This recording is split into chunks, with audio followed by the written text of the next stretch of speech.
Hi, everyone. Welcome to SLP's Wine and Cheese. I'm Deb. I'm Maria. And here's our podcast. For the Realistic SLP. Welcome. Welcome. Here we are drinking and eating our wonderful wine. Eating the wine or drinking the wine? Both. Whatever I said there. Anyway, we are drinking Chateau Canteloup, or is it Canteloup? I don't know. It's French, so there's a P at the end. So I think I'm supposed to drop that P sound. I'm supposed to have final consonant deletion. I have no idea. Yeah. Well, because like we said, the French have the open syllables. Yes. So what are we drinking? We have a red wine and Bordeaux. a Bordeaux. Yeah, Bordeaux. Mm-hmm. And it's a classic wine, and we've paired it with goat cheese. We're going with the French theme. Mm-hmm. French wine, French cheese.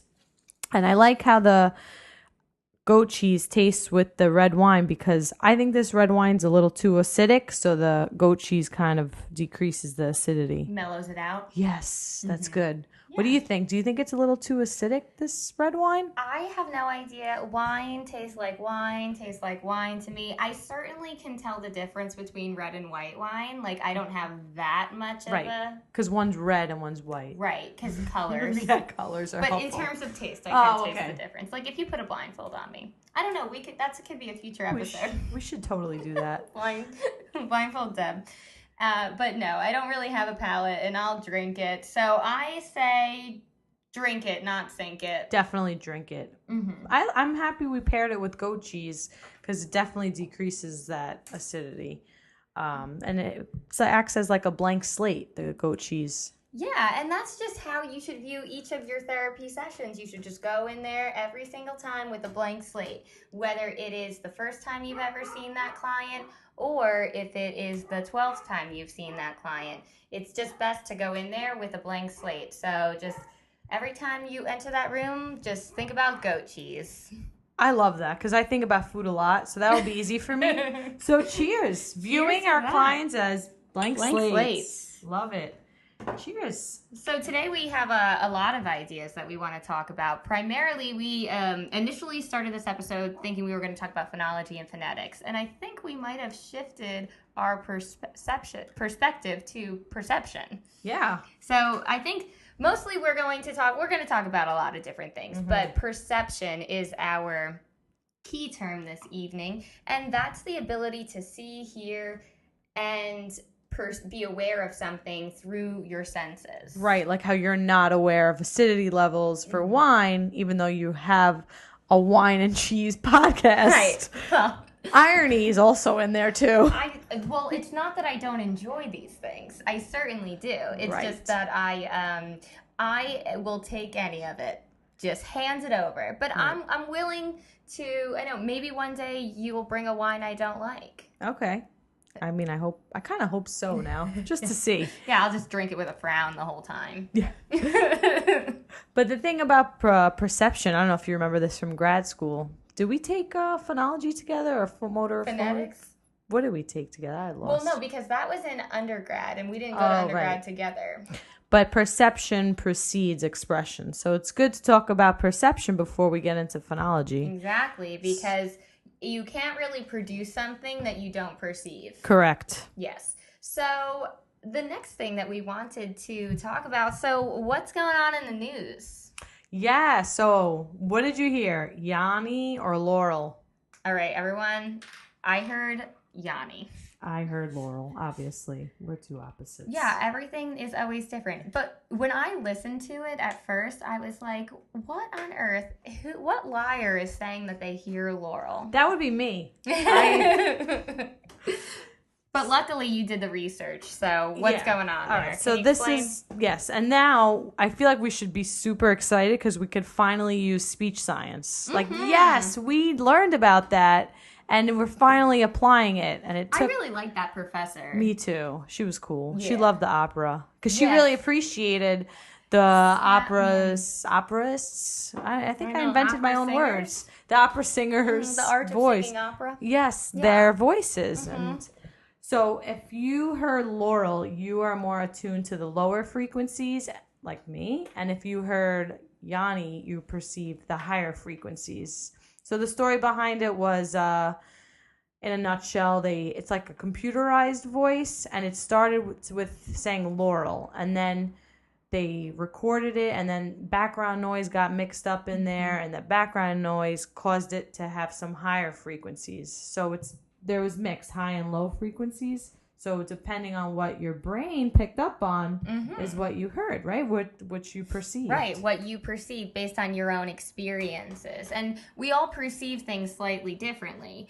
As a matter of fact, so we were talking about school a bit. When we were in grad school, we talked audiology clinic was only in grad school? Yes. I think it was only in grad school. At least for us. Anyway, I took it in the summer.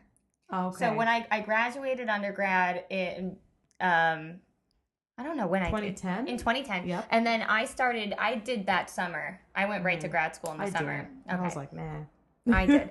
And I think that's when I took audiology clinic. And every patient we ever had scheduled canceled. So I had my hearing checked so many times. Right. And I have excellent hearing. Wow. I am, the opposite. So I had audiology clinic, and we were specifically focusing on CAPD, and we didn't have that many clients. They canceled a lot. So we all just gave each other the CAPD test. And I have to say I failed miserably, and it does make sense for a lot of things that I mess up. So what do you feel like are your deficits that lead you to believe you have central auditory processing disorder? I did terrible with the background noise. So what we had to do is we had our headphones on, and then the recording told you a sentence, and then in one ear was just like cafeteria noise or background noise, and I just bombed it.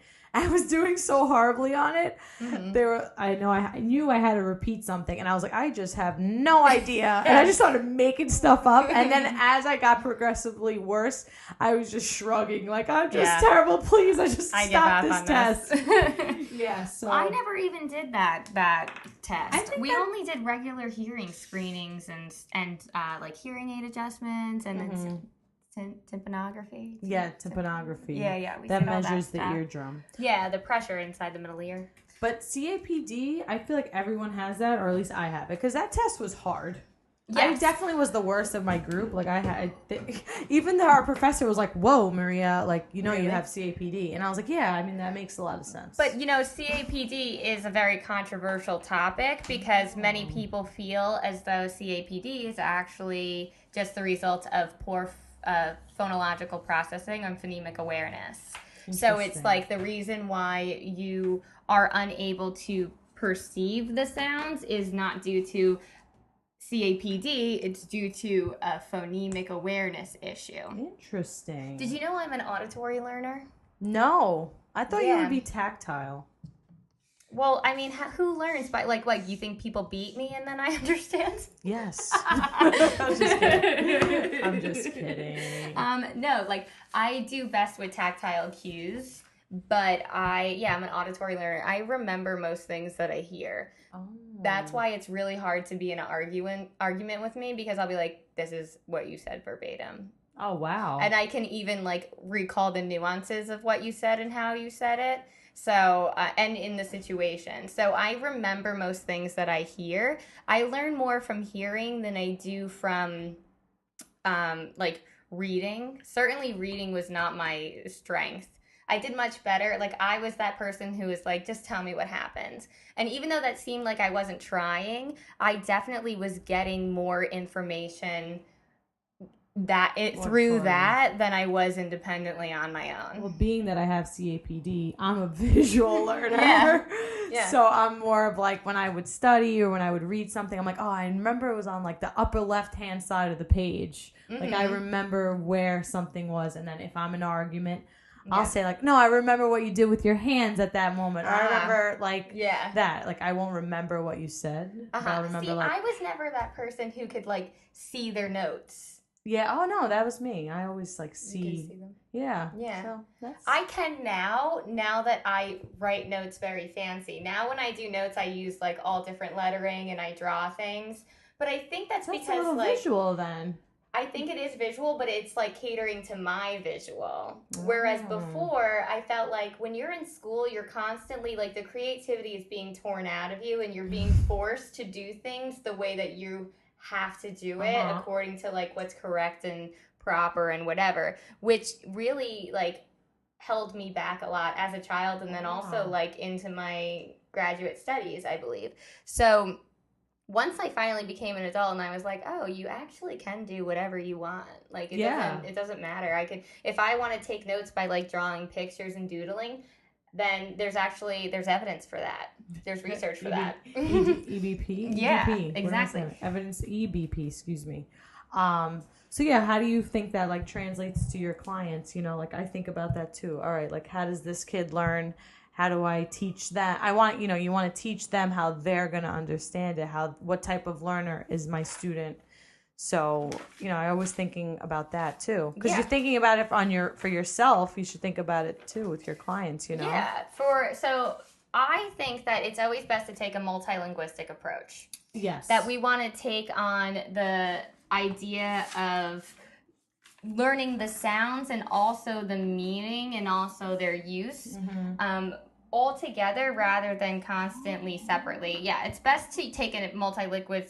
I wrote this down. Okay. Yeah. It's best to take a multilinguistic approach, sounds, letters, and meaning. Teaching together in an integrated way is more effective because then you have functional connectivity because neurons that fire together wire together. I like that. And that's actually a big approach with different reading programs. I know like in my school, there's like a ton of reading programs. So like one of them is Smile, it's called. It's for special needs kids, I'm pretty sure. But I like that you have to like teach bilabials first, and SLP helped create it. So you teach bilabials first. You have to do everything 5 times. Okay. The child has to like point to each letter. So there's like the tactile. Right. Each letter is a different color. So it's like color coded. You have the visual. And I forgot something else. But there's, like you said, it's all like auditory. They have to say the sound, hear it, touch, use their finger, color, and then like combining it. So like starting easier and then working the way up. Right. So when we first go to college, some people enter as undecided.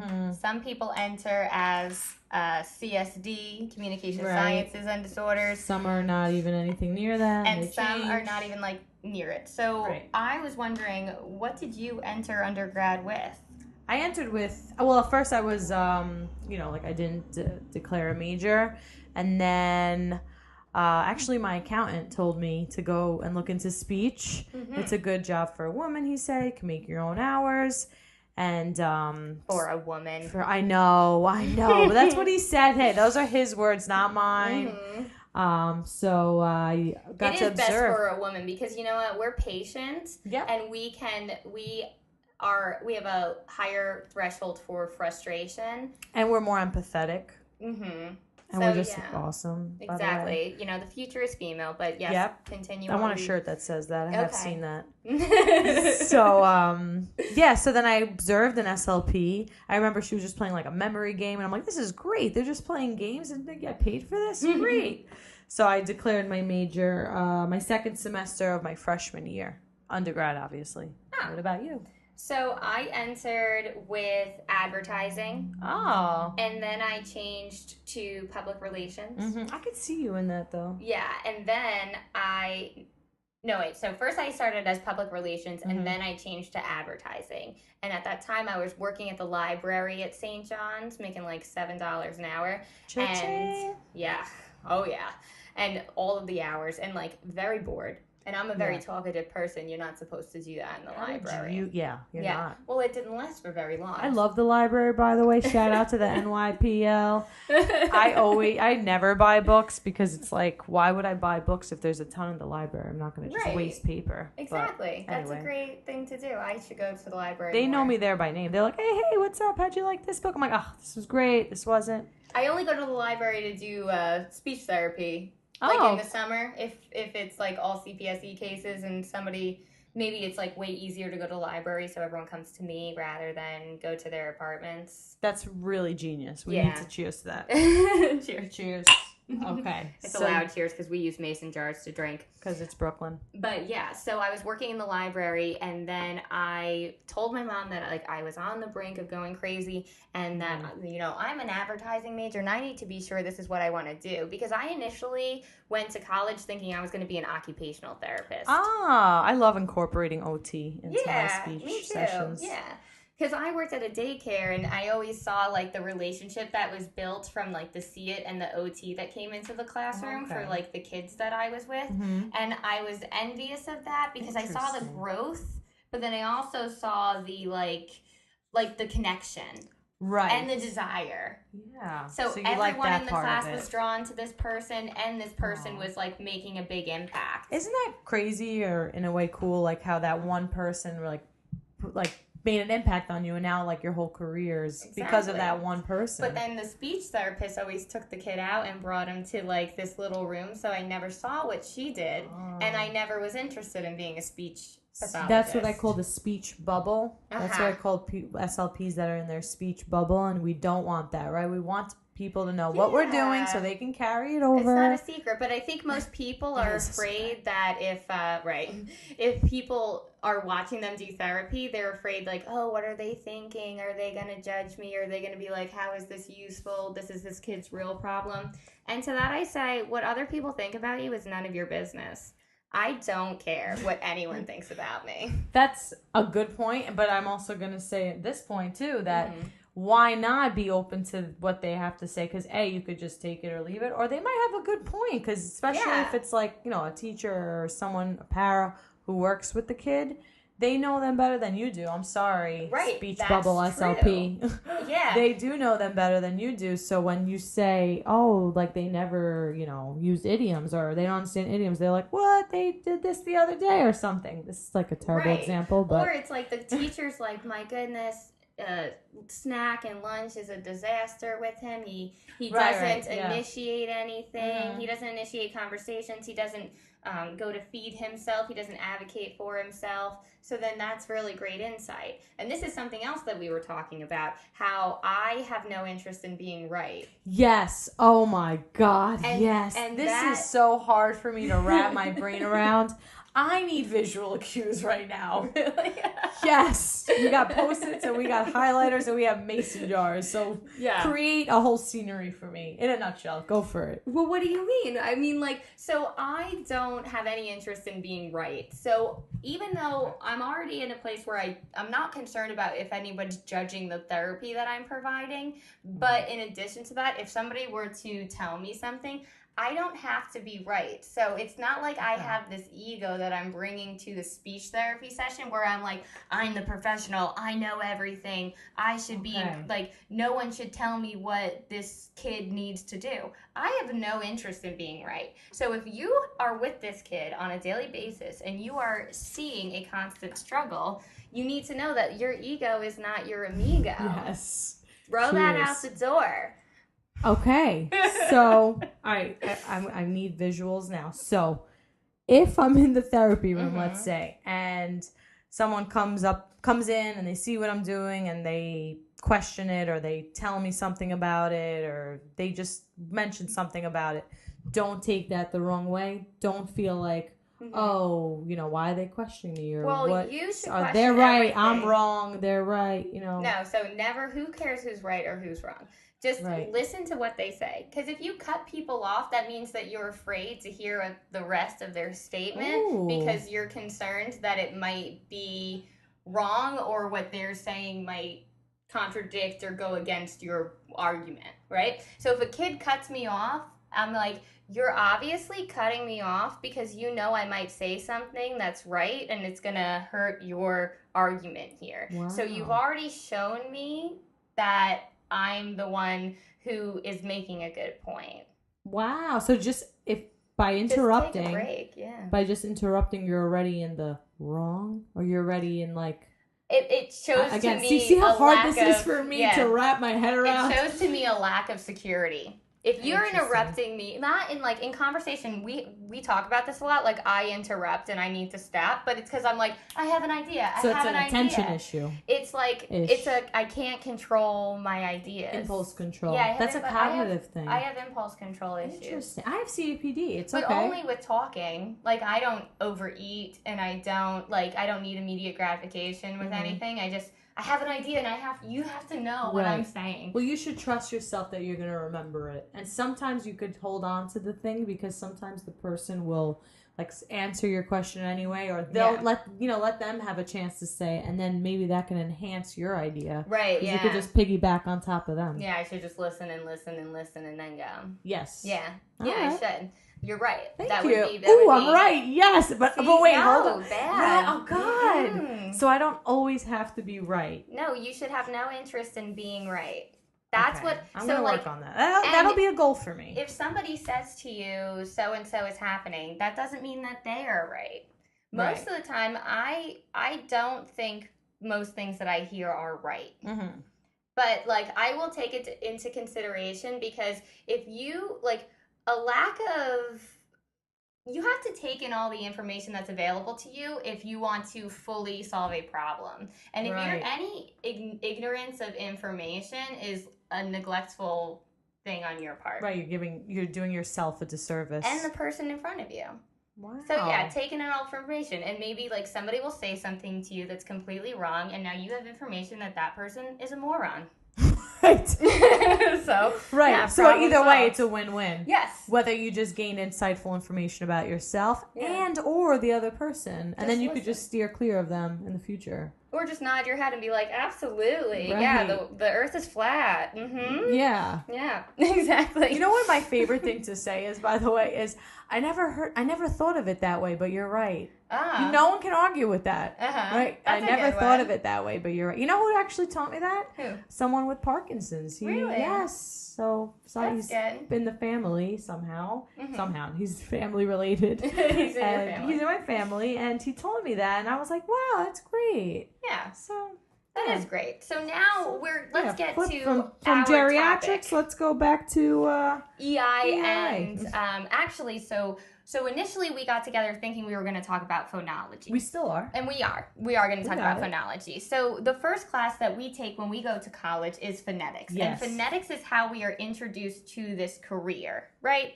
So. Oh, I never got to how I chose speech, but that'll be another episode. Phonetics. When did you choose it? Let's ask more.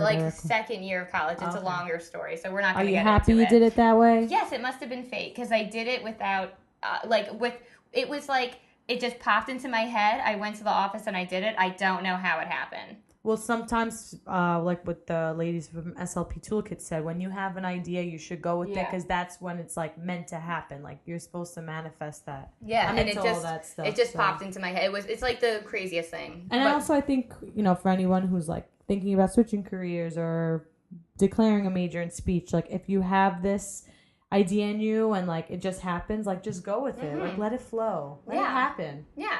And you don't have to be right about it, right? That's right. That's more But for it's me. also funny. I keep trying to go back to this. Most people, when they are like, do you have any advice for me? I'm thinking about considering a career in speech pathology. I'm just like, be a nurse instead. Yeah. Oh, really? I say yes, go for speech. I don't know. I say don't. All right. It's like I take it from the Jews.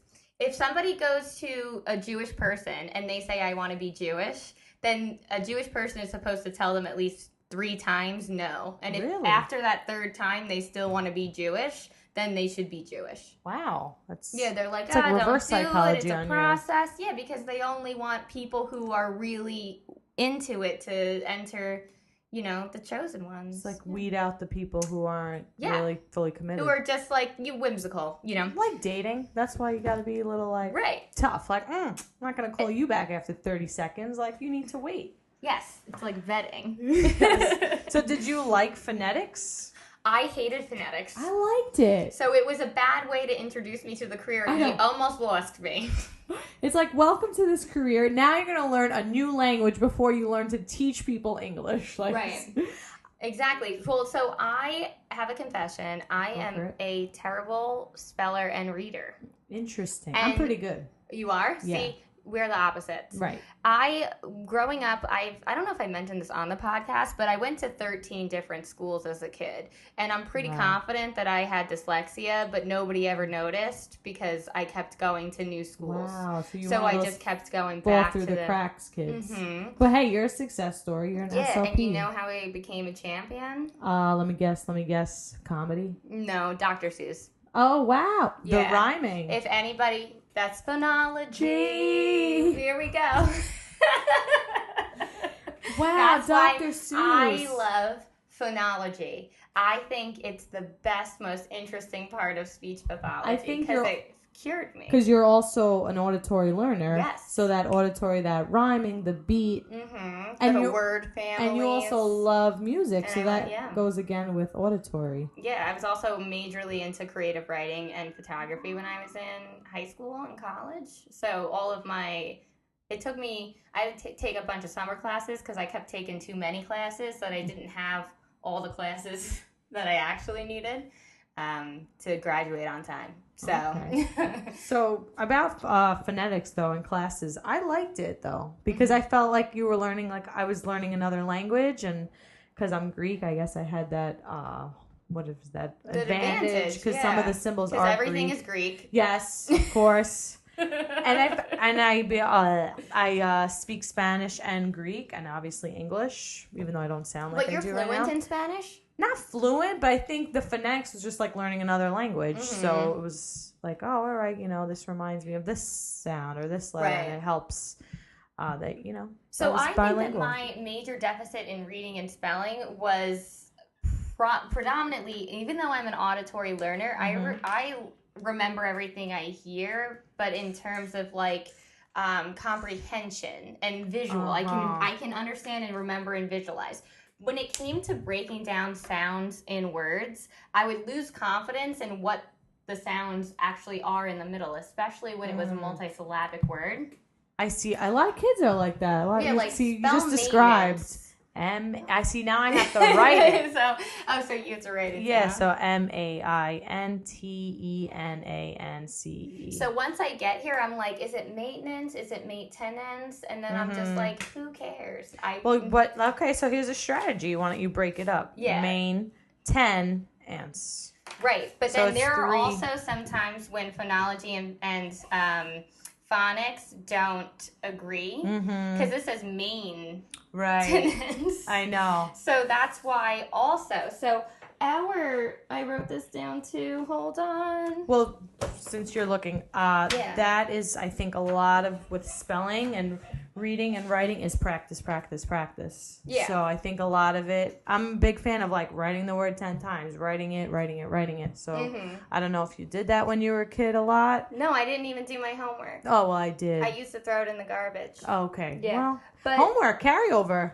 And look at that. That's the lesson right there. I think homework is stupid. I don't. Opposites. Well, because you need the repetition. You need... If you're doing it.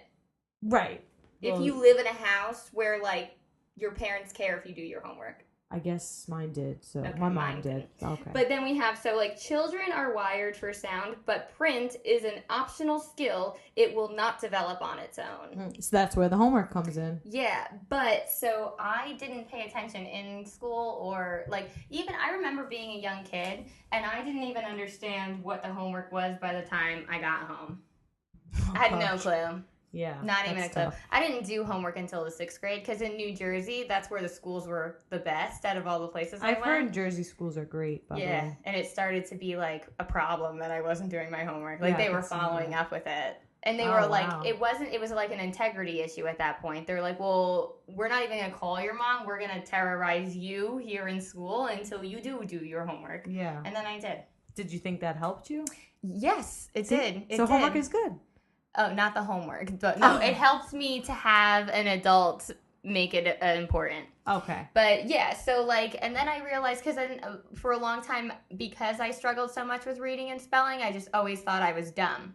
Oh. So I really did. And I remember in 1st grade, I memorized this book called What Bunny Loves. Because I heard somebody else read it to me. And I understand that words are individual, there's a space between words.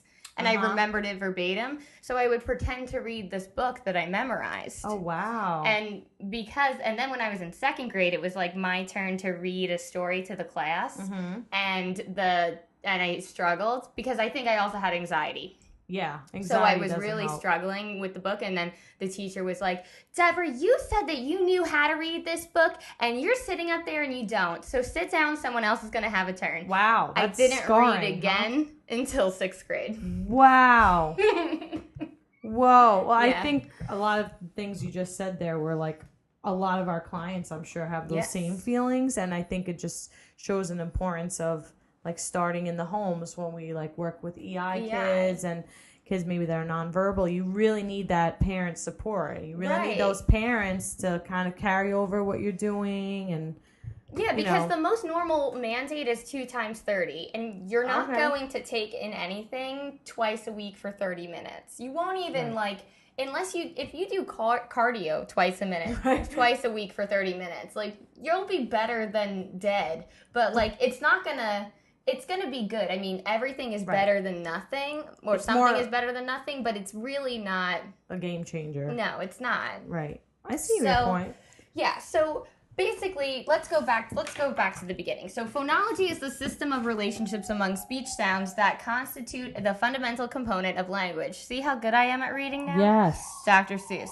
It's a branch of linguistics that deals with the system of sounds, especially in a particular language. And in English, we have 44 phonemes. So even though we have 26 letters in the alphabet, we actually have 44 unique sounds that help distinguish one word from another, and 12 of those are vowels. So even though we teach kids A, E, I, O, U, if you ask a child how many vowels we have, they would say 5 or 6, because sometimes Y, which is a lie and wrong. Yeah. Also, if you ask a child how many sounds are there, they'd probably say 26, because that's how many letters there are in the alphabet. That's not how many sounds there are. That's true. So you're not teaching kids to actually understand the sounds in words. Also, do you know that you're like visually, your brain is taught to understand that if something moves, it is still the same object. Okay. Right? So if you're facing me and you turn the other way, I know I will still perceive you as Maria. Right. But B and D should be the same letter. Yeah. Because your brain sees it the same, because it should be the same, because all it's done is turn to the side. But some moron decided it was going to be a letter, and then it like dictated our lives. And that's true. Also, reading it does not make sense whatsoever, because most of it is because of the printing press. Well, reading is also specific with which language now. So we're talking about English right? Yes. English is a tough language. It really is. It's a tough language. It was influenced by so many other languages, but then also the printing press didn't even have all of the letters. Really? These are like fun facts of the day. Yeah, so because I did research on how the world has tried to hold me back, but no one ever will. Oh, I like that. So the printing press didn't even have all the letters, so they're like, screw it, we'll put it in. We'll just make this a thing. Wow, and we have to learn now from that. And we have to just, listen, it is what it is, right? We're not going to go back in time and change the printing press. You have to make it work. Exactly. That's what we're all about. That's what we're all about. So also, I wanted to get into French, though, because we're drinking French wine, and then we have French cheese. Oui, monsieur. Monsieur. Mademoiselle. I know. Comment allez-vous? Oh, that's, is that... How are you? Très bien, merci. Very well, thank you. Okay, thank you. Okay, so this is a great example. So let's go to this. So there's 37 phonemes in French and 17 vowels. In French, I read one article. They're very specific distinguishing between phonology and phonetics. Whereas if you read an English article, they're like, it is the same. It's not the same. It doesn't really matter. And another interesting fact, as Maria mentioned when she was trying to pronounce the wine, syllables end in vowels mostly in French, and it's called open syllabication. Yes. So 2 things that are very interesting about this. So I can say, comment allez-vous, très bien, merci, je m'appelle. That one I know is, my name is whatever. But I'm saying what I heard because I'm very good at hearing and repeating and understanding. Did you understand what you just said? Yes, I know everything I just said. Good. But if you ask me to break it down on a sound level, I can't. it's maybe you also need like, to clap it out or something. We need I you need lose another. confidence in the middle sounds. I don't know, because vowels are really the key to phonemic awareness and phonology. I agree. And I'm not always confident in my vowels. Mm-hmm. So halfway through, I'm like, is that como talevu? Talevu? I don't know. Even when I'm like learning a language on an app, when the Italian would ask me to repeat it, I'm like, I can't, because I don't even understand what I heard, because it's hard for me to break it down at a sound level. You know what stinks there? It's almost like a double-edged sword. Like, you already have a difficult time with it, and you're aware you have a difficult time with it, so it decreases your confidence. So you're just like, like everything's against you at this point. And that's like how our clients feel sometimes, you know, like defeated. They know that they have a hard time. They know they're in speech, right? They know they have a hard time, and then it makes that even more difficult for them. Right, and they see everyone finishing things on time and they're taking longer. But the other thing, we do want to get to another point. But so when I was learning Spanish in school, I remember 2 words the most. I mean, I do know a lot of Spanish, but I remember pupitre and sacapuntas. Oh, I don't know those. One of them is a desk. Pupitre is a desk. Is it? And sacapuntas is a pencil sharpener to take out the points. Oh, Puntas, the points. So, but I think I just said a curse. I think I said it different. I did hear a curse, but that was unintentional cursing. Yeah, I don't know. Somebody write us an email, slpswineandcheese@gmail.com. Yes. Let us know. But so I knew it was like pupitre, but I thought it was like poopy tree. Right. So even though I know the word and I know the meaning and I know the visual representation and I can't spell it and I can't break it down on a sound level because I don't actually know what I heard, but I know I can repeat it. And this is what phonemic awareness is. Right. It's your awareness of sounds on the smallest sound level. Right. And breaking down words. So that's what it is to me. And Maria, you have a different perspective, but we do have a very similar perspective. Yes. We're going to first talk about our nonverbal kids and our early intervention kids. Right. Because here at this level of exposing them, we want to expose them to sounds, and we're just trying to get them to produce sounds, because in this population, purposeful sounds, yes, deliberate purposeful sounds. And I think exposing them to sounds and words, and essentially to things in their environment and the things that they're motivated by. So we don't want just like random words, again, because if we want it to be purposeful and functional, you know, we're not going to teach this, like, let's say we have a kid early intervention, maybe they're on the spectrum, maybe not, maybe it's just a speech delay. We're going to start with like bilabial words. That's how I look at it. I would start with things like ball and things that they're motivated by, instead of like more complex words, right? That's pretty straightforward. So words, so it's always like an eventual goal is will label and describe age-appropriate pictured common objects. Right. Label and describe pictured common actions. Right, actions. I'm big actions. Oh, I love pictured Right, actions. because finally we're the same. Yes. Yeah, pictured actions are the best. Because a lot of Siri. Oh, going off. Yeah, Siri has a lot to say too. Siri agrees with us too. We're 3 for 3. Yeah, because a lot of SLPs, they say, I've been reading about in the research, focus too much on nouns, and when they take children's MLU, they see that they have a lot more nouns in their vocabulary than verbs. Mm-hmm. So definitely teach verbs at an early age. Like go counts as a verb. I have pictured actions on my website.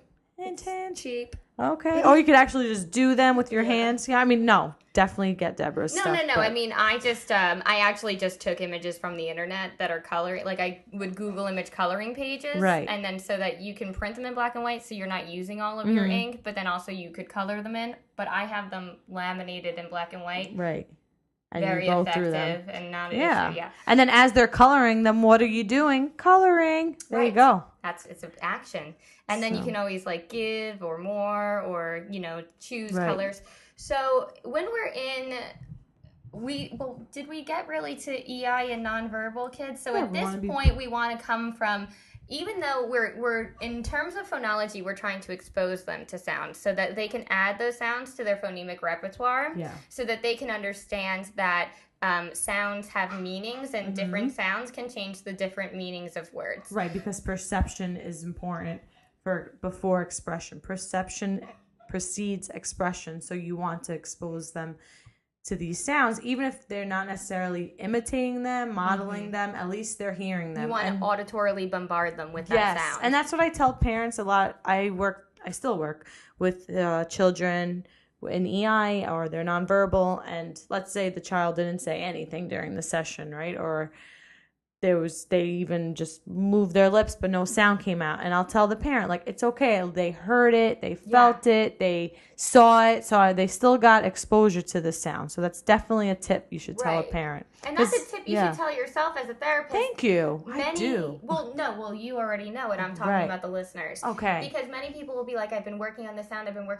they're still not producing it right. I'm like, still do it, just keep going, because they're gonna hear. When you provide the minimal pairs, they're going to be able to discriminate between. We'll get into that. But keep bombarding them. Keep bombarding them. Right. Auditory bombardment is important, and you want to expose them to the sound. So that's where we're at. If we're talking about EI nonverbal in terms of phonology, it's again similar to the perception, hearing the sound, purposeful sounds that you're exposing them to, and even if they're not saying it, they're still hearing it, seeing it. Right. And then it's tactile. Also the tactile and the sensory, like we talked about the Z vibe in the first episode. Right. So we want to increase sensory input in order to trigger that motor response. So a little bit of a motoric factor is going to come in there, maybe with different techniques, prompts, and cues. Maybe if you want those bilabials to come, then you're going to push those lips together so the child can be aware of the sensation of their lips touching. Exactly. Because that is what articulation means, to touch. Yeah, I like definitions of words. Yes, right. But and then, also if you want to do, let's say,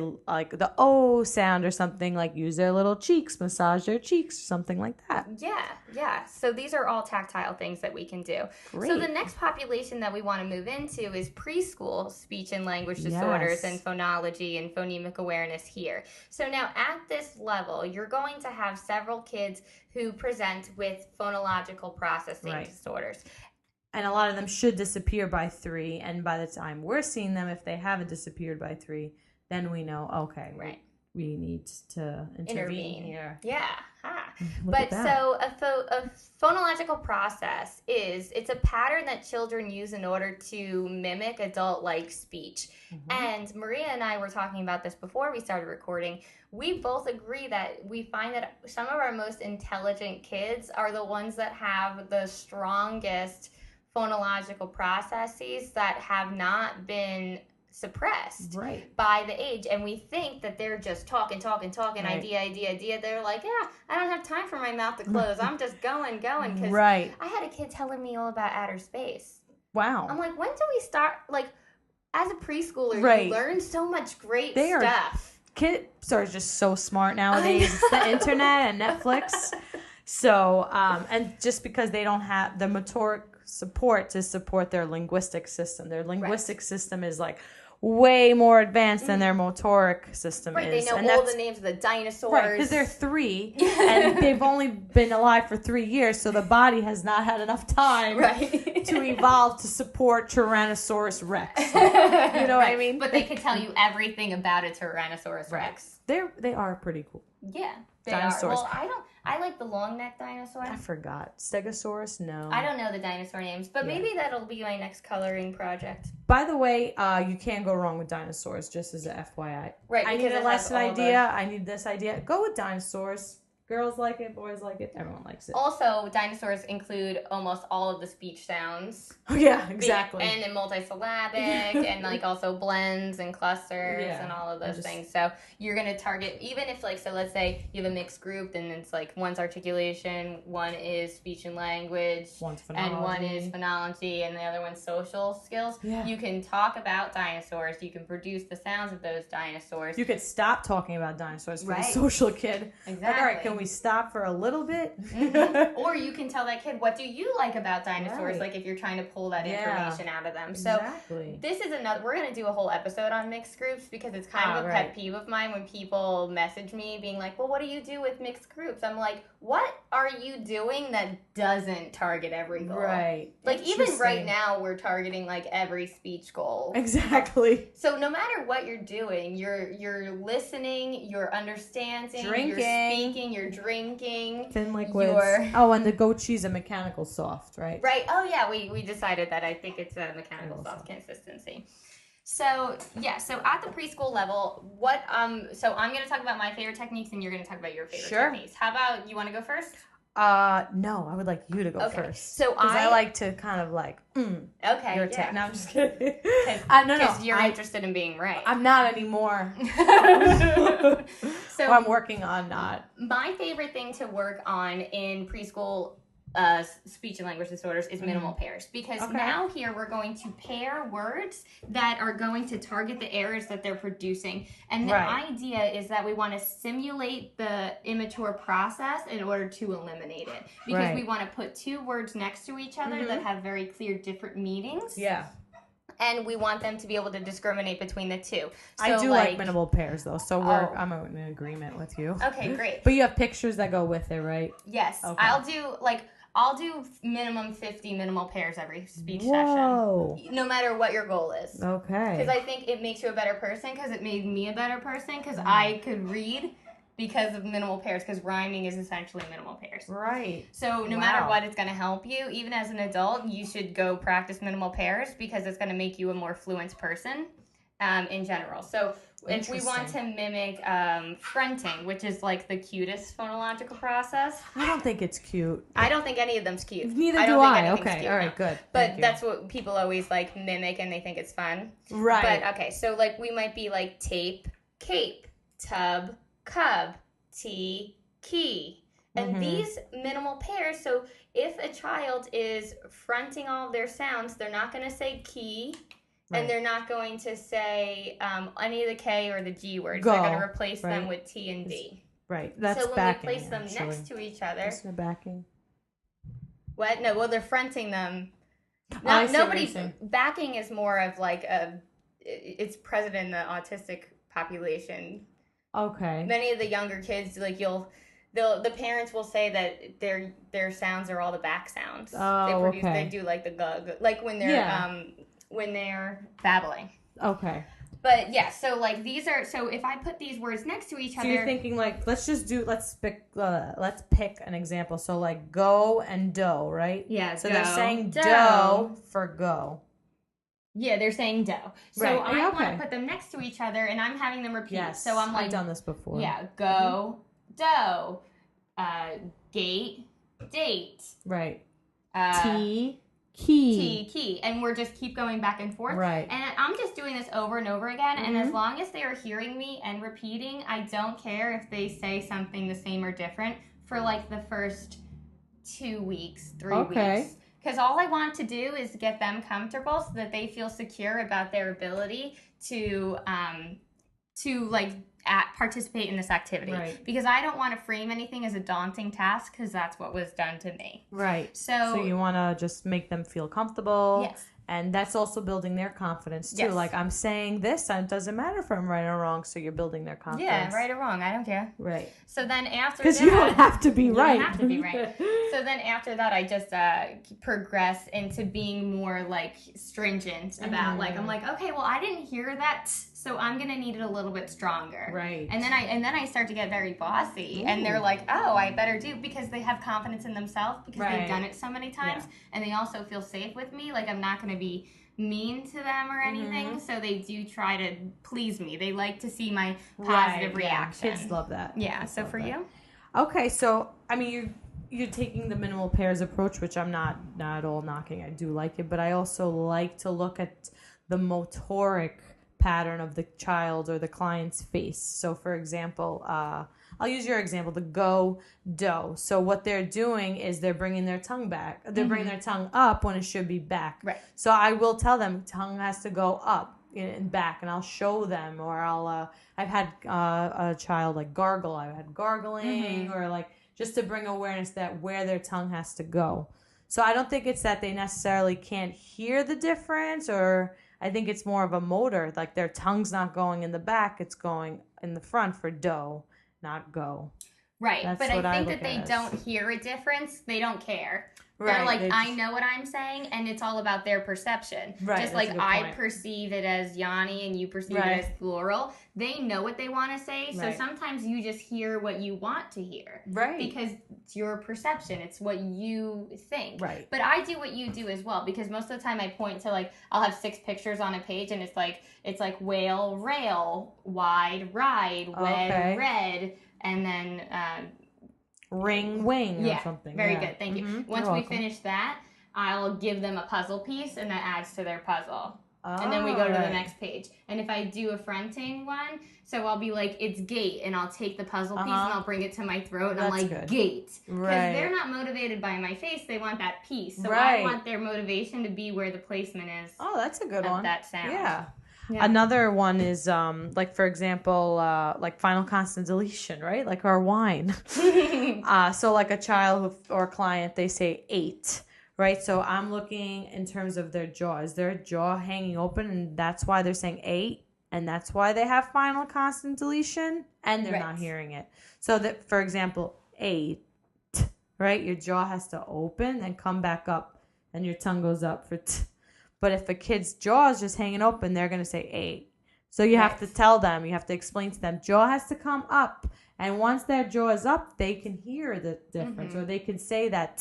So is it really final consonant deletion, or is it their jaws hanging open? So I'm looking at it from a motor, like Right. But I a think motor that perspective. I do both, because Yeah. then I'll be like, I do both too. I heard A and I want 8. Yeah. So I don't want to hear A anymore. Mhm. I want to hear 8. So I Yeah. need to see your mouth closed. Exactly. And that's how I talk to them too. Yeah. Yeah. No, that's good. Because And speech is very serious. it is very It serious. is not a game. And I like that you talk to them like, I want to hear the t, but then some. I want to see it. And I want to see it, and I wanna want see you it. to see your jaw. Yeah. I want you to feel We're your staring jaw. at ourselves in the mirror all day. Yes, mirrors Yeah. all day, and that's because we're using multiple modalities, like Yes. we said before, 'Cause we neurons wanna- that work in together. order to get fire together, and also in order to perceive something, it has to be taken in by the senses. So that means all of Right. the senses should be incorporated when you are trying to teach Right. something. So when you're trying to teach a sound, so you want to do it motorically, you want to do it visually, you want to do it auditorily. How would you smell it though? Well, you could. That's a hard one, right? Yeah, but there are some people who think that way. Right. Like Mike sees in color sometimes. Like he Interesting. categorizes things as colors. Like things are colors. Like days of the week are certain colors, and his jokes are certain colors. So he color codes So, like, things. I have a friend that associated everything with smells. Do you know that Interesting. smell has the highest connection I to know, memory? I know that. Yeah, So maybe we should smell some things. but that's why I 8. use essential oils. Smell that. Oh, essential oils are great. We should talk about that And another another day episode. because I have some more stuff. Yeah, go. So, for example, like what a phonological approach is affrication, right? So they're doing sh for s, so they're adding the affricate. So is it really that they're adding the affricate, or are they rounding their lips when their lips should be retracting, right? Right. And that's when you bust out the mirror and you look at their lips and you say, look, your lips are round. Shh. They're not. They're supposed to be smiling. S. So once you are teaching them where their lips have to be, whether you whether you use essential oils or in the mirror or whatever, Right. that's when you say, all right, like if I fix the motoric pattern, it'll help with the phonology. Right, exactly. That's why I like to look at more before I look at the phonological approach. I look motorically, like what's going on with their face. And I combine the two from the get-go, I Yeah. think. I'm just like, That's great. I That's know 'cause you're we're- not doing it. Right. So And just do it. yeah. Close And your mouth. we know they're not doing, but I like to look at why. Is it like a Right. phonological language approach? Is it a language deficit, or is it a Well, motoric if they were deficit? closing their jaw, then they would produce the sound. Right. So it's They motoric. just don't hear the difference. They're Right. like, I'm saying what I want to say. Right. I know what I mean. Mhm. Why don't you? What's the problem? Get on the program. Get on the program. Like, what- We're rounding our lips when we should be retracting. Yeah, Come but on. they're like, who? This girl has no idea what she's talking about. I have a lot to Yeah. say, and she keeps interrupting me. Maybe saying, I like my jaw hanging out. Exactly. Yeah. So, and then the opposite there, deaffrication. So if they should be saying s, they're saying sh. So they're rounding when they should really be retracting, or their tongue is not going up high enough. So for sh, right, you need more tongue strength for sh. And for these, I like to work on T and SH pairs, like tower, shower. Not sour, shower. Interesting. Too confusing and not different enough. Yeah. So I changed the S to a T I for like the middle that tip. pairs. That's a good tip. Yeah. Change the S for a T. And my favorite of all, gliding, R and L for W. That's because their tongue is not moving. Mm-hmm. Is it because, well, yes, R and L is a hard sound, but look at their tongue and you'll see it's just hanging out. Their tongue is just hanging out in the bottom of their mouth when it has to go up. So is it that they don't hear the R and L, or is it that their tongue's not going up? Most of the time it's the tongue. I think it's both, though. I think that they don't discriminate a difference between it, because so when we were talking about earlier that all kids can perceive all sounds by 6 months years old, and then 6 they months lose years that. old, 6 months. So at that time they start to lose if you don't use it, you lose it, right? Yeah. So they perceive sounds at a very young age, and then that's the sound that they hold on to. And if they're not perceiving the sound differently, they're going to learn the language, and those sounds will like kind of be synonymous. Right. Also, R is influenced by the vowel, which is very confusing for people like me. And I think I had an R problem, but I never went to speech, and I don't really have a recording of myself speaking as a young kid. But I couldn't say development. I'm looking at it in terms of, I do see what you're saying, the perception. They have to have that self-monitoring. Like, I mispronounced that, and I have to say red, not wed. Right, like and that's a higher skill. Wrong. Right. You're like, you think you know the words, and you don't. Right, You're and then so I'm like, wrong. I need to Google that, because I'm singing like red cat when it's like, get over that or something. You know, like, I'm like, I am rapping the wrong lyrics. Yeah. Sorry, Drake. Red cat is great, though. So, and then we're not going to get into this too much, because I think it's going to get into like a literacy and also like a spelling episode. But then if this all translates to school age now, because if these issues are not confronted, then these kids are going to be having issues in terms of reading and spelling. Yes. And it's going to sustain. My like motoric viewpoint is that a lot of times, like, let's say an SLP is not looking or not thinking in terms of motor. They're not thinking of where their jaw is, where their lips is, what their tongue's doing. And if they're only looking at phonologically, then kids will be labeled like, oh, they're phonological impairment. And like, yes, they are, but they're also, it's because their tongue's not moving. Right? So I don't want them to be labeled as like a total language kid, and like the whole, like their whole motor system is not even assessed. Right. That's so my in point. Summary, we want to say that we have, I think I speak for both of us, that we suggest that you take a multilinguistic and a multisensory approach. Yes. So we want to connect everything from the beginning, from sounds, letters, meaning. But then also we want visual, auditory, and motor, and sensory. And if you could add a smell in there, sure. Yeah, sure. But like, don't Final go crazy. consonant deletion smells like peppermint oil. Yeah. Well, for that, peppermint oil actually will give sensation to the back of the throat. Oh. Because if you take in anything that's like menthol, then you're going to perceive it all the way in the back. So it will increase sensory input to the back. Interesting. But make sure the kid's not allergic, though. Right. So yes, you have to make sure of that. Disclaimer. Yeah, and I think it's time for us. Well, let's come back to school age on it once we hit on school age earlier when we talked about my experience and like breaking things down on the sound level, but then also how it translates over to spelling and reading. So we'll talk more about this when we do a literacy episode. Yeah, definitely. I just wanted to say that, like what you were saying, that multilinguistic, multimodality approach is that we want to see these kids getting intervention earlier than later, because we don't want them to have difficulty spelling when it's like, again, I said, like, if we just worked on their lingual strength, if we just worked on lingual coordination, they wouldn't have hard times, spelling. You should view every group as a mixed group, because it doesn't do really anyone a service to target one goal, because we don't live in a vacuum. Nothing happens in isolation. No speech bubbles. We want to develop, connect, and integrate. I like that. Everything that we do. All right. So tips and tricks specifically for phonology. Oh, I didn't. Mine's not for phonology. Oh, right. Well, you gave us a lot of tips and tricks. Yes. So Okay, great. All right, tips and tricks. Someone's going to go up to you and ask you a phonology question. Yeah. And what are you going to say to them? I'm going to say to them, this is my tip or trick. I'm going to say, I can't talk to you right now. I have to go to the bathroom. Right. This is just a sentence that you need to just take into your repertoire. Subconscious. Yeah, your repertoire. So lots of people try to talk to you all day long as an SLP, and you don't have time for that, and you only have these small breaks. So today I'm in the hallway. Somebody had to say something to me. I just saw the face and the hand like the... And then I was like, I can't talk to you. I have to go to the bathroom. You read their nonverbal cues. I did. Yes, you're right. And what'd they say to that? They understood. No one can question that. It's a human right to go to the bathroom. So if you're listening right now, I just want you to repeat to yourself, I can't talk to you. I have to go to the bathroom. And then tell somebody that today or tomorrow. Nice.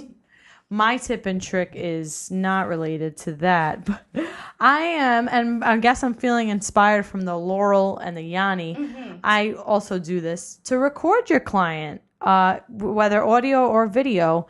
So have them listen to it, see if they even hear their errors. Mm-hmm. That's number one. Number two is a lot of times they don't hear their errors because remember how your voice sounds different when you play it because it's going through bone conduction and air conduction.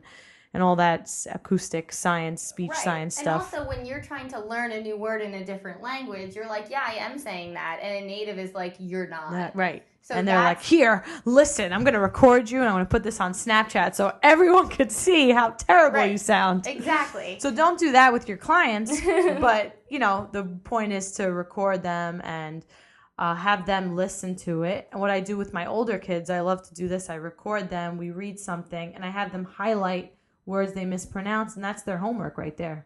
Go over the highlighted words and give them, tally your errors. How many errors did you have? Oh, you had 20 today. Give yourself a score. Have them rate themselves. Very good. I like that. And so our whole episode today was about perception, and the way that you perceive things is the way that you will understand things. Correct. So we would like to suggest a perspective shift on your part. So our quote is, when you change the way you look at things, the things you look at change. Yep. And preach. Yeah, just take that in. And that's been SLP's Wine and Cheese with Deb and Maria. Ciao. Ciao.